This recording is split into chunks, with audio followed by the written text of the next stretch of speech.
Why you become more emotional at night. During the day, you're busy. Messages, work, people, noise. Your brain has 100 things demanding attention. But then, night arrives. The room gets quiet. Your phone stops buzzing.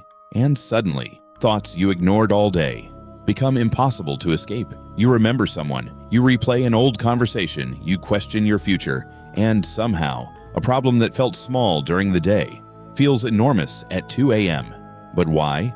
Why does your mind become so emotional at night? The answer starts with something simple. Distraction disappears. During the day, your attention is constantly being pulled outward. You have things to do, people to talk to, problems to solve. That doesn't mean your emotions disappear. They're simply competing with everything else for your attention. At night, that competition becomes smaller. And suddenly, your own thoughts become the loudest thing in the room. That's when rumination can begin. You don't just think about something, you replay it. Why did they say that? Why did I react like that? What if I had made a different decision? One thought creates another, and another, until your brain turns one small memory into an entire emotional story. But here's the dangerous part.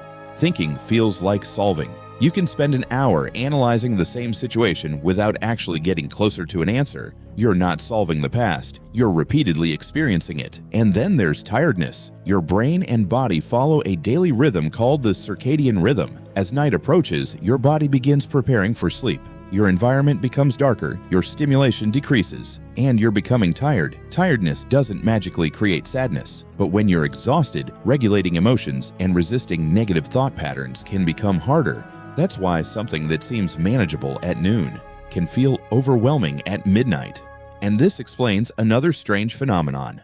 Why do you suddenly think about people you haven't thought about all day? Sometimes a song, a photograph, a smell, or even a quiet room can activate memories and emotional associations. You may not actually miss the person, you might miss the feeling connected to them, the safety, the excitement, the attention, the version of yourself that existed around them. And then your brain does something dangerous. It turns an emotion into a conclusion. You feel lonely, and your mind says, "Nobody cares about me." You feel behind, and it says, "I'll never succeed." You miss someone, and it says, "I need them back."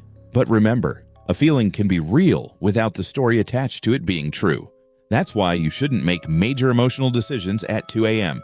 Don't send the angry paragraph. Don't end the relationship. Don't decide that your entire life is falling apart. Write the thought down. Sleep.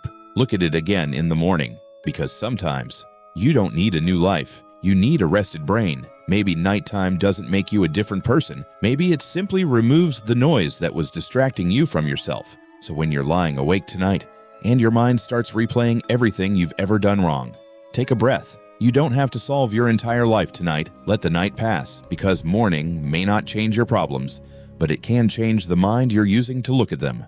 And sometimes the strongest thing you can do at 2 a.m. is simply wait for tomorrow. Subscribe to Mental Abyss for more psychology that changes the way you see your mind.